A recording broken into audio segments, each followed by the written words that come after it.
Hey, Trendsetters. I just got a call. And you know how I am. I got to jump on when it get too juicy. I am here sitting there with one of an old dear friend of mine, Derrick Latif Scott of the Hood. We welcome you, D. You have so much. We were having such an important conversation. I just want to pick back up on a lot of things that we were just talking about. And one of the things that I asked Derrick, we're going to talk about his organization and what he's out there doing. But I think that I just want to have this conversation. You good with that, D? Yes, I am. Yes, I am.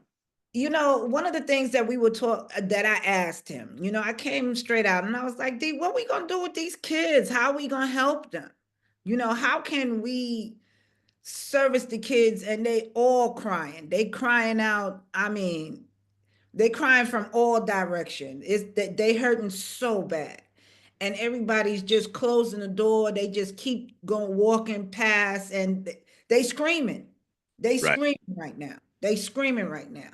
right, And he said, Heidi, we got to continue to talk. We got to say these stories. We got to tell them the truth. We got to really be front line with these kids. And The word is authenticity. We have to be very authentic with these youngsters and transparent. and transparent. You know, it's so many times they look at us and they say, "Oh, I want to be like him," or "I want to be like her," and not knowing what it took for them to become who they are. I didn't come out of my mother's womb wearing a size 11. There were some trials and errors, some bloopers, and some pain. Along with that pain came growth. Um, And and it's then for okay some, to make, one of the things that we don't do is let people know it's okay to make mistakes, right, right, because some of us, that's how we learn. We read it in a lesson. textbook. There's a lesson in a In mistake. a There's a textbook. lesson in an error. Yes, right, We read it in a textbook. We sat in and we listened to how you got things done. But until we got there and actually put things into motion, and sometimes we do it wrong, and that's okay. It's okay to make mistakes. But the problem is when you continue to make mistakes, that's where things get a little off focus. You right, understand what I'm saying? And right. that's where we got to jump in to help fine tune some things. Absolutely. Well, a person that makes continues to make the same mistakes is either one is not listening, or two, no one's actually trying to assist. No one's trying to assist. And and I think that that's where it is. It's just like the younger generation, perfect example is what you said. If I'm a mother and I'm getting the shit kicked out of me, Right, how am I going to come to you and as a child and I'm being molested? right. Yeah. You know, I say that out of experience for myself. I'm the eldest child of seven, and my mother had me at the age of 15. She was going on 16. My the only child that has a different father. She had five kids before the age of 21. She had seven kids before the age of 30. Mm. And since I can remember, my mother was getting beat up by my brothers and sisters' father. He's the same age as her. These were 15, 16-year olds raising children. Mm. I remember one time I must have been like 2, 3 years old, and he had just was beating on her, and then he's leaving, and she's grabbing on his ankles, begging him not to leave. You know, I remember when we lived on Powell Street in Brownsville. I'm inside the basement, and I'm with this woman, this young lady, uh, uh, who's much older. I was only 3 years old, and this teenage, she was almost teenage. Her and her boyfriend had me and this little young girl in the basement, and they take the young girl's clothes off and put me right on top of this young girl. Mm. You know, um, I remember another time my mother just got beat up. I was about 8 at this time, and my brothers and sisters' father's family was in town, and he had told me that my mother wasn't there. But the door was cracked ajar one day, and I saw her feet. So I made mental, no, I want to go see my mother when he's not around. So he wasn't in the house one day, and two of his brothers was there, and I snuck into the room, and she wasn't there. But as an 8-year-old, I'm playing with, there was a black Buddha bank on top of the thing, and so I'm playing with the Buddha bank, and the brother comes in, one of the brothers come in, they said, "What you doing in here?" He said, David will whip your ass if he caught you. I said, please don't tell. And he took me into the bathroom. And there, that whole day, he molested me a whole day. Jeez. You know what I mean? I never seen him again. Mm. Never ever seen her, nothing. But it caused me to be withdrawn. I think that's when I really started writing, because I write poetry. Right. That's one of the reasons why we met. You remember all that poetry and all that Right. stuff. I've been writing poetry since I was in the second grade. Since then, because I find that writing is an escape for me sometimes, all the time, oftentimes. I write to escape. Absolutely. You know, It's therapy. It's therapeutic. absolutely. At age 11, I was coming home from school, and my mother was sitting on the bench crying, and what happened? And she told me that BCW, ACS nowadays, just took my brother David, and the baby was Damar. David at that time was 8, and Damar was 6 months. She was at school, and she left the kids with them. David was only home from school because he had an asthma attack. Mm. You know what I mean? So their father left them in the house by themselves, Mm. and the baby was crying naturally, and David could not stop the baby from crying. And somebody called the cops, and they took them. And so that was the beginning of everything ending. You know what I mean? Because I was there. My mother went back and forth. Sometimes she'll leave, and my great grandmother and grandmother would convince her to go. Oh, he's sorry.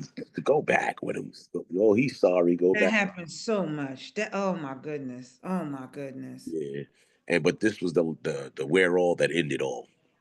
Um, but then it woke it up something in me, and I'm in the streets. At 11 years old, I remember I used to roll tea bags and shit, and smoking tea bags.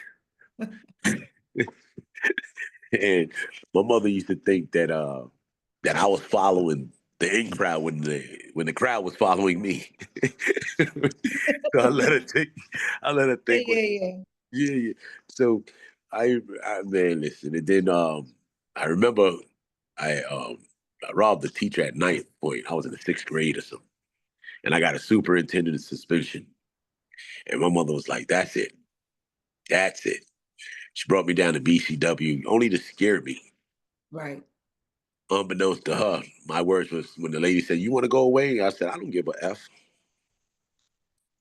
Yeah, and she said, "Oh no, Mrs. Scott, we're going to keep him." It's supposed to have been 18 months. It ended up being 4 years. I was Mm. put away. Um, and actually, it was a blessing. I think I don't want to even call it a curse. It was a blessing because I not just learned how to travel by myself at that time.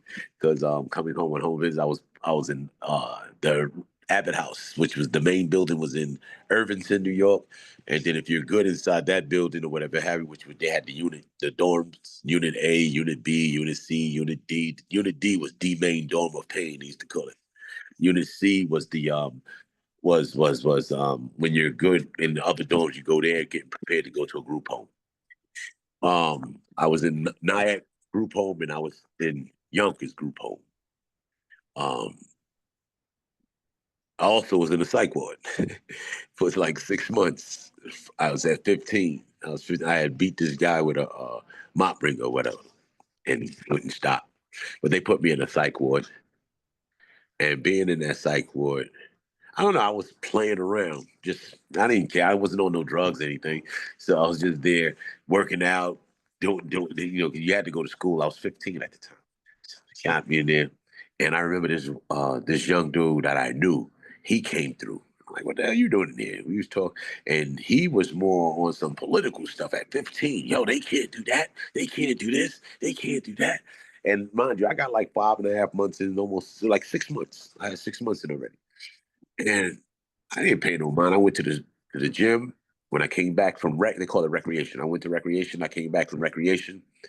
And well, I see this guy, they got him on 4 point.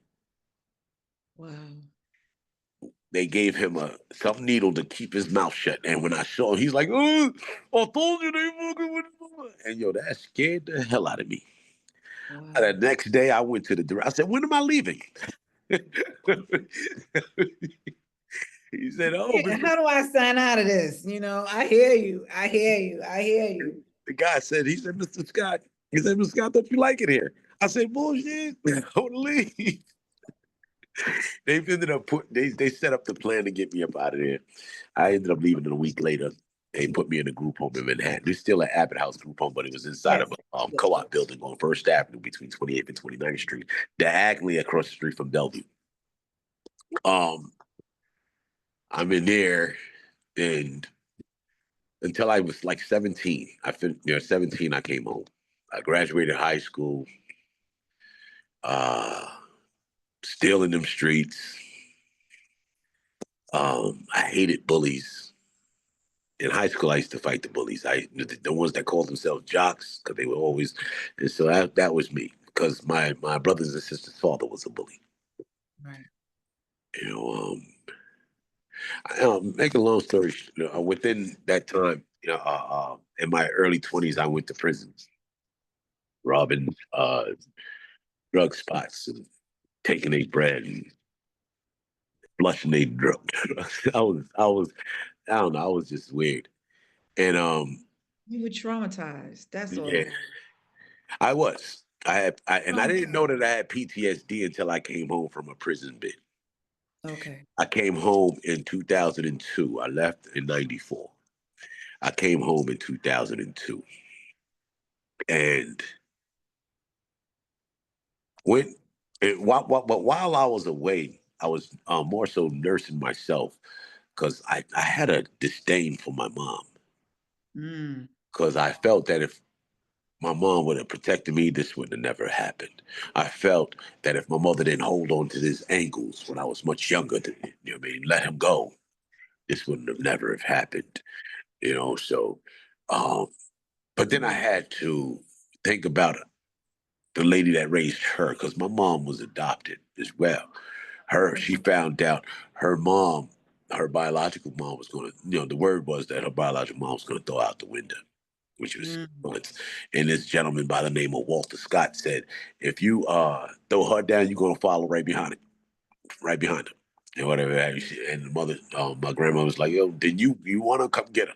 And he took her and brought her down to Mildred Scott, his wife, and they raised my mom. Wow. Um, and my mom ended up at 18. She found her biological mom and grandma, but for that time, and they were all in Brownsville. All of us in Brownsville, and it was a difficult time for me to try to change my mindset, but I had to deal within myself. So I realized that prison itself was a state of mind, not a place of being. I was more free in prison than I was out here because I Wow. allowed myself to actually uh, dream. I allowed myself to actually open my mind. I allowed myself to not be closed minded. Um, and I remember reading the passage of the prodigal son, Mm. and in so many ways, I think I used to think that I was that prodigal son. You know what I mean? I had to really think because my mom's went through hell. You know, and then you start doing numbers in your head because I know my biological father, is 5 years older than she is. So I'm like, wow, he was 19 and you was 14. I started going it. Right. Right. You You do know, do that as a child. Yes, I did. he was 19 and 14, and I did it. I did it. So I know. yeah. And when I met my biological father, I was on a home visit. I came home and out at 14. and my aunt introduced me and all these things. I never asked because my mother never shitted on his name. You know, Okay. she Okay. never shitted on his name. She used to say that he was Puerto Rican or Hispanic or whatever. But she's never shitted on his name. Come to know me, he's not Puerto Rican. But not that I don't have anything against Puerto Ricans or anybody. Right, right, right. You just stating the fact. I got you. Stating the fact, you know, what I mean, he wasn't. You know, I guess these are lies that you got to catch up with because he probably told my mother that. You know what I mean? And then I remember just recently we had a falling out a little bit. And he was like, "You want to know?" Because I guess he's embarrassed that she was 14. I'm like, that was so many years ago. You're 75 now. She's 70. So it's like, you know. But he was like, "Oh, your mother was a vet," and it's like, really? Nah, That you makes see. yourself look even worse because you're 19, you're hanging with 20, 21 other 19 years old, and y'all betting on a 14-year-old. Oh, So, Jesus. so you don't know what you're saying out your mouth right now. So it's these little things. And so these things you carry. I remember when I came home Mm, from prison, and you know that, and actually, when I was in prison, that's when me and my biological father became a little close. He came to visit me. I knew my mother wasn't. My mother always said, "You go to jail, I ain't coming to visit you." right, right, right. But this man came to visit me. He came to get my books when I was on my way home and things of that nature. Um, I never got on him or whatever. And sometimes I think when I drank, I would come call him and say, "Where the hell were you when I had a dick in my mouth? Where were you?" And you know these things. So you know, what I mean? And so it I think it bothers them, but I guess not too much. I remember helping him fold laundry one day, and he's like, "Oh, you're folding it wrong." I said, "Well, my mother taught me how to fold." He said, "Well, she could have taught you wrong." And I said, "Hey, I never asked you or said anything about. Don't never say my mother taught me anything wrong. You don't have Right, that right. right, right, right, right, You don't have that right." right. Because he wasn't around. At least somebody taught you. At least she took, at least she tried. Whatever she knew. However she knew how, she tried. She gave it to you. Right. And well, I'm gonna tell you, all these teenage pregnancies, not to say people should go out there and get pregnant as a teenager, but my mother always had her own since I can remember. She Okay. graduated from Jefferson High School, and I was there too. She had her own. She, I mean, she had her own, you know. So, um, and she was on welfare. Of course, I remember when she was giving birth to my brother David, and that was her check day. And she's like, "But my check." Oh my goodness. Oh man, me and my mother laugh about these things to this day, and I'm glad we can. Yes. You know, Yes. Yes. I went to this doctor over on somewhere in the city over there by 125th Street, and I spoke with them, and that's when I found out that I had an anger disorder and I had PTSD. Um, they tried to give me some pills called Deprecoat for my anger. Mm. Um, but the side effects scared me. Talking about my kidneys, I can get kidney failure or liver failure. So I Right, ain't right. taking them things. Right.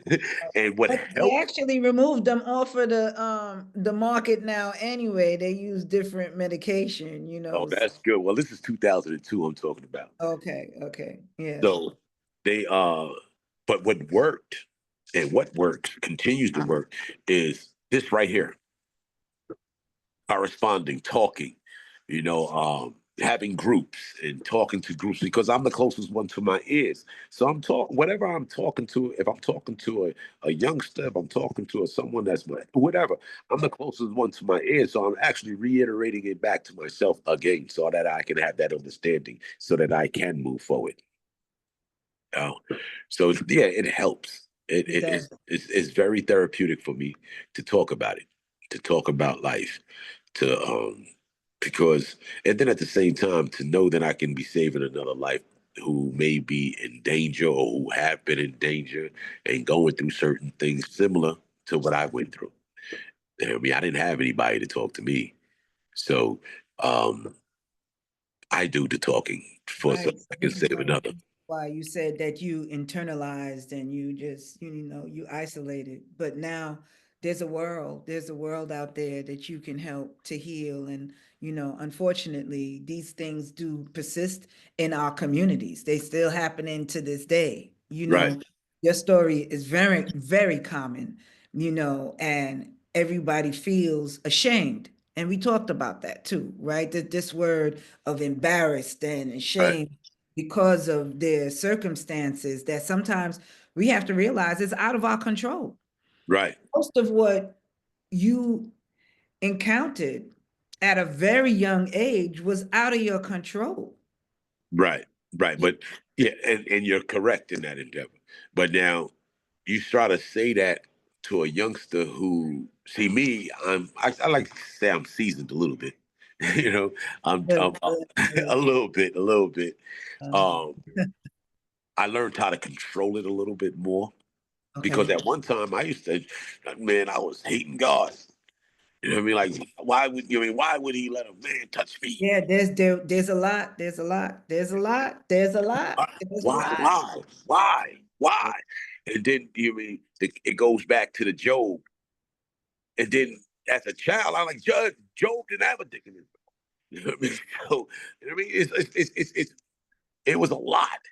It's a lot. But then it's like I used to hear that saying that God will place no burden on your shoulder stronger than you have strength to bear. And I didn't really understand that. I didn't. Because I'm thinking of that 8-year old, that he's a baby. And as that baby, you know, as that baby, it's like so much. It's so it's like you want to nurture that baby. You want to hold that baby. You want Yeah. to, you know what I mean? It's like there's so much you want to say, you know. Um, that baby, it wasn't that baby's fault. As you say that, certain things is out of our control. But what Yeah. is in our control? You know what I mean? When you say something is wrong with that child, you say, then what's right with that child? You know, it's not a great thing for to know that a child is hurting and don't understand what or how and why And can't turn to anyone. and can't turn to anyone. And can't turn to anyone. Right. I want to talk. I'm not cutting you, but I No, do go. want to move forward Good. in this whole thing, and I want to put it full circle to you. You off the camera to put it full circle to where we at now. You at the hood. You giving Yeah. to the community. Well, You hood in stands the for hood. Look. You in the hood, giving to the hood. I mean, I gotta commend you. The things that you've done that made your life turn full circle. It's amazing through your story, through your testimony, through the trials, through the tribulations. right. You really been through a lot, D. Yeah, and what happens is we try to accept. What that saying? Accept the things you cannot change. This is where it goes at. This is where it goes at. You understand? Right. Um, Yeah, you know, because if you you we when we talk about hood, HOOD, helping our own develop. That's the organization that you're Yeah, we involved help. with. Yes, Mhm. we help our own develop. You know, He's the director of the hood, ladies and gentlemen. HOOD. We'll give you that information and we'll talk a little bit about what they do over at Hood. But you go ahead, help your own develop.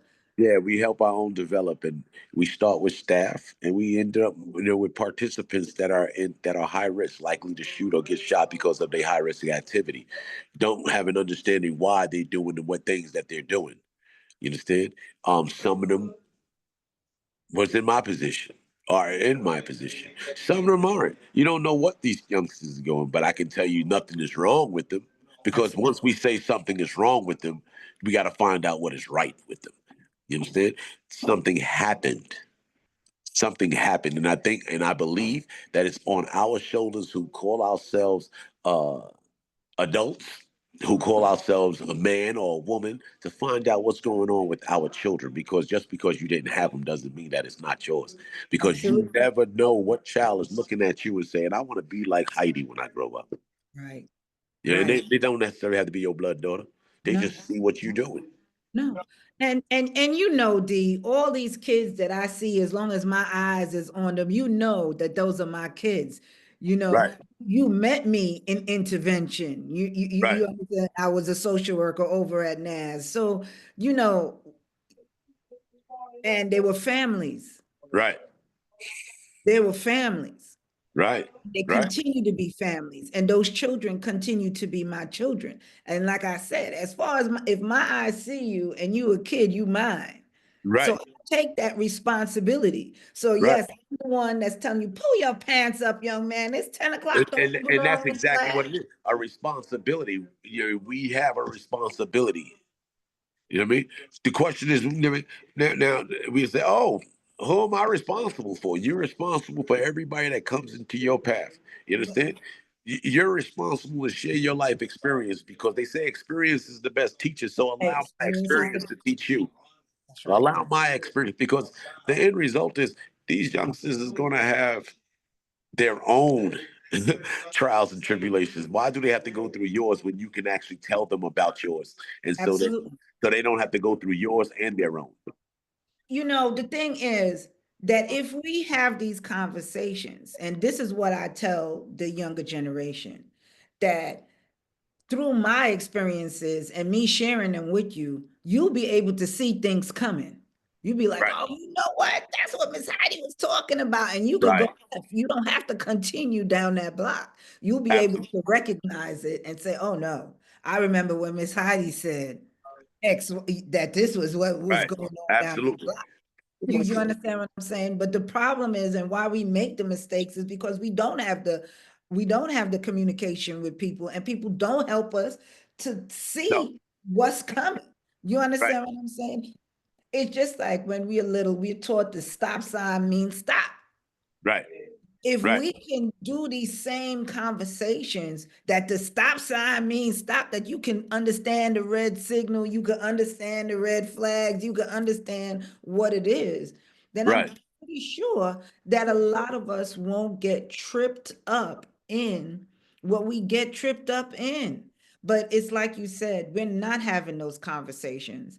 no, And the kids just don't even want to hear it anymore, because after people want to become involved, it's already too late, and they already closed that door.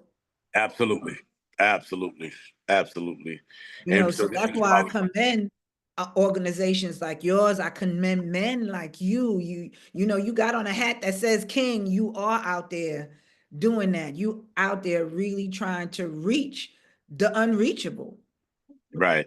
And it's not, it's Rome wasn't built in a day. You know, people want things instantaneously. You know, Get this way in a day. no The, change, our Black change. community didn't get this way in a day. So how No, can they expect it to change in a day? right. And then at the same time, people want change. Look in the mirror, become that change, so that you can actually. You know what I mean? Yes, We have to reconnect the neighbor back to the hood, and it's going to take some time to make it a neighborhood again. yes, yes, You know yes, what I mean? yes, You know what I mean? The neighbors are our families, our extended families. yes, We have yes. to bring that show, because right now, we have communities that have no neighborhoods. You know?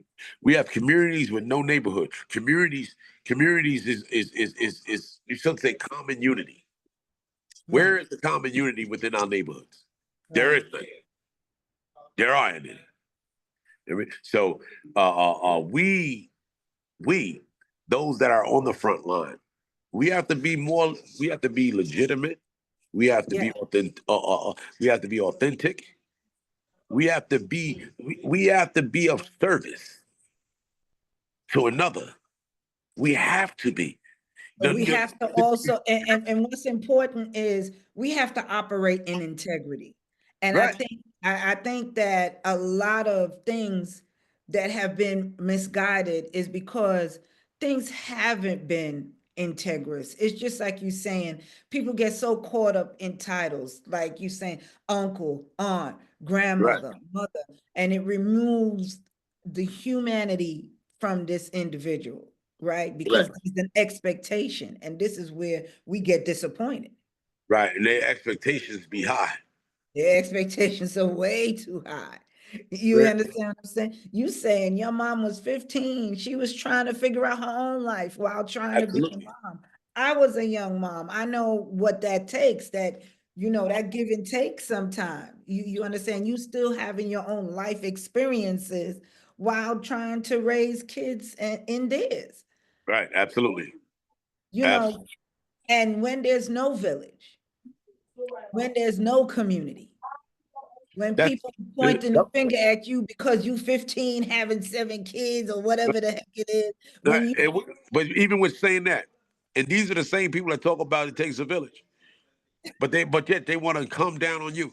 Where's the village in that? We swift with those words. You know what I mean? We're swift with those words. And as people, we are people of perception and images, and the words are vehicles through which the mind manifests itself. So if I'm absolutely manifesting these certain words and I'm bringing these perception and images to your head, you know what I mean? Where is the damn village? We where's the we village? we talk, we talk, we talk, we talk, but when it comes down to the work part of building this village, we want things instantaneously. No, Many of and us. it's I'm not not an going to say, instant, and I'm not going to say all of us because there are a great number of us. We know what it takes. We know the struggle. right? We Because know the struggle. You understand? that's why we're not afraid of getting dirty. Right, right, right. Why we, Absolutely. and it takes, and that's what it's going to take. It's going to take grit, Yeah, yeah. you A whole know, lot of grit. a whole lot of grit. Yeah, But you got to be able to say, what's the purpose? right. We hear a lot about people in our communities not turning back around. Once you make it out or once you da da da da da, you don't turn back around. But there are people that have turned back around, like yourself, like so many other brothers, like me. Like we in there, we came back. We turned, And we didn't leave, yes, and the truth is, we still struggle. and People we don't know. still People, struggle. people never just because we sit up here and we like, we sit up here and we can talk about this. You don't know. People still suffering in silence. You know what I mean? And There it was a doesn't even matter what plateau they get to. right. Yeah. That's why people are still suicidal. That's why people are, even if after they quote unquote make it, Right. it's still something that they haven't healed from. People, we exist with the trauma of the hood, Right. what the Absolutely. hood gives, Yeah. and we live through that every single day. Okay. Absolutely. Every day. Every day. Every day. And the best thing for us to do is to assist one another. Scripture says iron sharpens iron as man sharpens man. So, you know what I mean? Your brother's hurting, help him up. That's right. That's Sharpen him. Sharpen him. Because we all have a job to do in this here. yes. No one is exempt. You know what I mean? Your brother is falling, pick him up. Help pick him up. Let's all help pick him up. And let's all walk with him. Your sister's hurting. Let the ladies come together. Assist this sister. True womanhood, true manhood. You know what I mean? Stop talking about her. She has six. We're the only. I was telling my wife the other day. I was like, we're the only. We hell bent on dismantling a person or a woman that has six, seven children, eight children, I 10 have. children. And do you have other ethnic backgrounds that congratulate? Oh, you have Absolutely. eight children. Wow, God bless you. Yes, God Good. bless you. Yes, your womb is fertile. Da, da, da, da. Yes. And they Yes. Yes. I mean, we denigrating each other from it's the from, wealth. It's wealth to certain cultures. It's wealth. right. But what I mean, so many things have changed and put on the back burner. Wealth is that paper money, and not knowing that a fool and his money will soon depart. Seriously. You It's know, like, and I think that this is the reason why other cultures don't even acknowledge us, right? Because we're talking about a fool and his money. The dollar stays in the Black community for 6 minutes. 6 minutes. Yes. 6 minutes.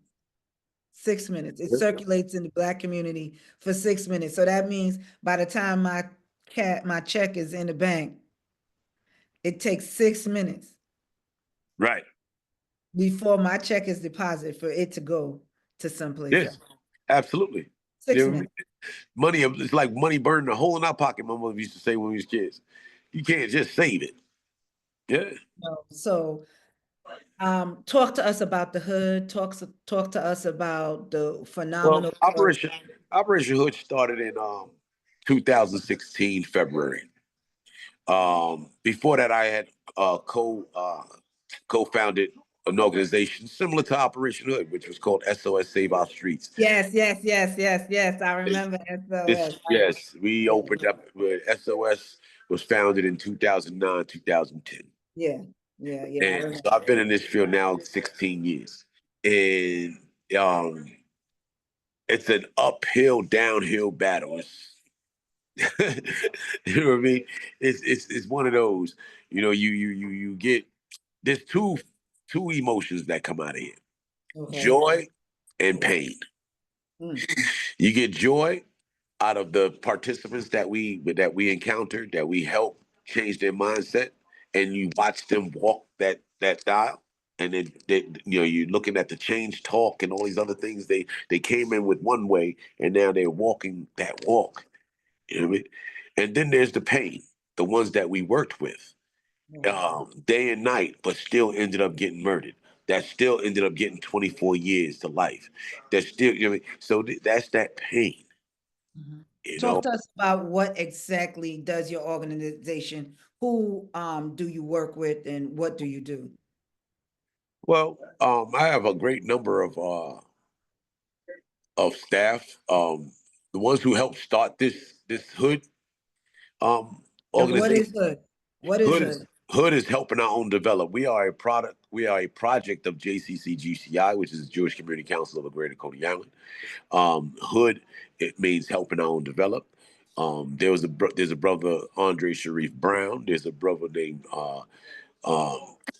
we call him Buddha Bless, but Lason Gee, and the other brother was Siobhan Balgobin. We all brought this thing to fruition from its inception in 2016, and yeah, we're trying to establish You're it. doing. You're not trying anything. You've been there since 2016. You ain't trying nothing. You doing, you Yeah, doing. yeah, but And we you're dealing with people that are at risk of falling high into risk. high risk, high risk of Their brothers and sisters are at risk because just their friends are at risk. Every time they're around them, they're at risk of becoming high risk. So the high of gun risk, violence, of, right, of, of of being victims of gun violence. right, the high And risk, yeah, high it's risk. Let's just throw this out. High risk of being killed. high risk of being murdered or High or, risk of or or killing someone else. or killing someone else. You know what I mean? And this is where So we at. We got a brother here, right here. We got Hood right here. This is a persistent, every day. How many times, D, do you hear the phone ringing with another one and another one, another mother, another brother, another uncle, another it's sad. sister, You another know, and you hear another baby? you hear. Oh my God, it's sad. And when I tell you about the two emotions, that's that pain. Because we can be going 292 days without a shooting, and then all of a sudden, bang, you got a shooting. And then You you hear it's a baby. It's somebody standing out. It's an 87-year-old woman. It's an right? 11-year-old in their bed. It's just like you said. A child in their stroller. Instead, yeah, a It's whole just like we were talking about, like, we got kids that are going to schools and they're hearing bullets shot outside. and that's not normal. And how can we desensitize ourselves? How can we act like this? It's just an everyday occurrence in the hood. This is not normal. We're not at war. No. The statistics on how many kids are killed because of due to gun violence and gun crimes are equal to wars. Yeah. Yeah. To wars. When you do a national statistical annual breakdown of how many people have succumbed to gun violence in America, Well, our guns is numbers. I have to say this. It's like you when you talk about gun violence, it's only because the gun is there. I mean, if it wasn't a gun, it'd be a knife. If it wasn't a knife, it'd be a bat. If it wasn't a bat, it'd be chains. What am I saying? I'm saying that guns don't kill people, people kill people. So it goes back to something has happened. Something has happened, something is wrong, and that's the root. That's the root that the hood is trying to get to. That's the root that we all need to get to. That's the root that Right. Trendsetters Talks is talking about. We got to get to the root of Right. our problems in order for us to excel. Absolutely. Absolutely. You You you know, can't you can't start half-ass. you You gotta can't you start gotta get half-assed. that root. You know what I mean? I think I mean, I'm gonna just say this out loud again. That gun violence is just it's a word that politicians like to use because the end result is violence, violence, and we talk about violence being like a disease because it'll stay dormant like the chicken pox. You may catch chicken pox, don't even know it, but it'll come out when it's ready to come out. The You pox. see, one of the things that people underestimate is the trauma of poverty and how much it is engraved into our DNA. So even though we may be trying to uplift children or we may be trying to uplift ourselves, there are certain triggers Yeah. that once that corn toe is mashed, Yes, yes, and out comes that violence. You know what I mean? You been look at within our neighborhoods. You lived in New York. You mean look? You lived around. no, Look at look at. don't help me out yet. I'm I'm on an extended holiday. My, My bad. But no, you look at the projects. The way the projects look, right? You have cop cars that does spirals, yes, all right, and you yes. have people that are coming out. It's like the projects is the penitentiary, and the cops is the correction officers. Is that the color of the buildings in the back is prison gray.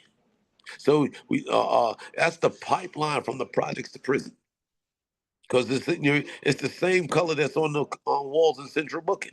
It's the same color as our schools and our institutions. It's the same thing. It's the same Right. institutionalized system. Right. It's an institutionalization of this system that makes us wary, that makes us dreary, that makes us not have an understanding of which way we're going.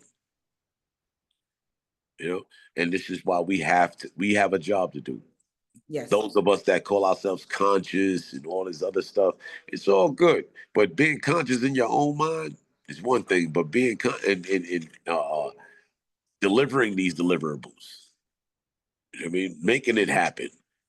Life is too short, man.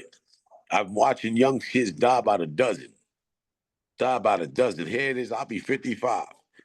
And many of the guys that I grew up with, there's a handful of them still alive, but then there's a lot that never made it. absolutely. There's a lot that's in prison that'll never come home. You know, we need to want more for our for our young folk, We need to want more for our community. right? Our community. There's We a need to big want more disconnect. for ourselves. There's a large disconnect between elders and our young folk. But the disconnect is so wrong because here the older folks are existing in this thing. Things aren't getting better.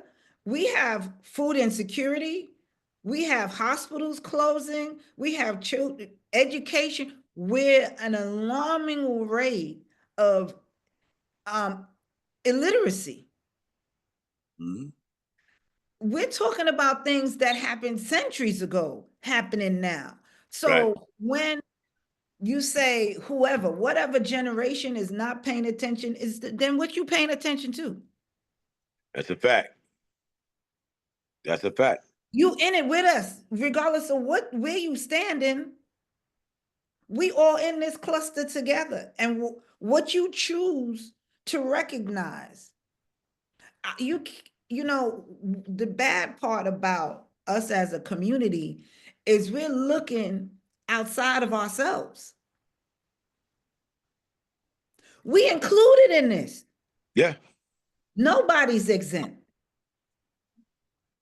Nope. And then when you talk about the enemy, it's the inner me.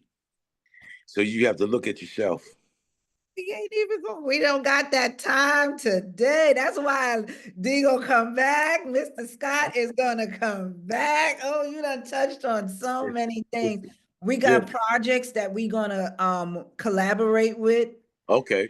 I did talk to you about the parolees and the inmates that are going to be a part of our platform coming up. Okay, great.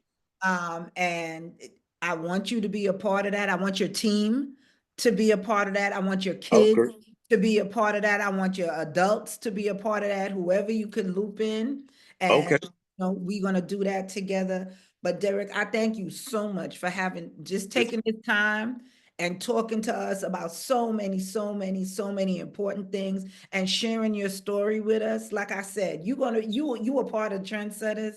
You've come completely through so much adversity. You could go on. You could have your own Trendsetters, I'll leave that to you. You do so. You got your own Trendsetters talking about everything that you've been through and everything that I know personally within these 20 something years that I've known you.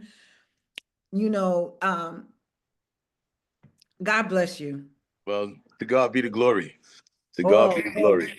Because I'll tell you, I don't know if I would have made it without him. You know what I mean? That's my father. That's our father. That's our father.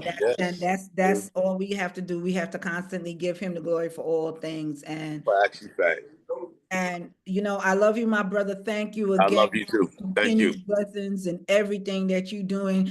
Give your wife my love. We'll get together when I get back on that side of town. But you stay blessed. And you continue doing what you're doing, and I'm here. And you too, Queen. You continue to do what you're doing. Thank you. Yes. We'll be in touch. You know how it is with us. Absolutely. I salute you. I salute you back, baby. I'll talk to you soon. Peace. Okay. Take care. All right.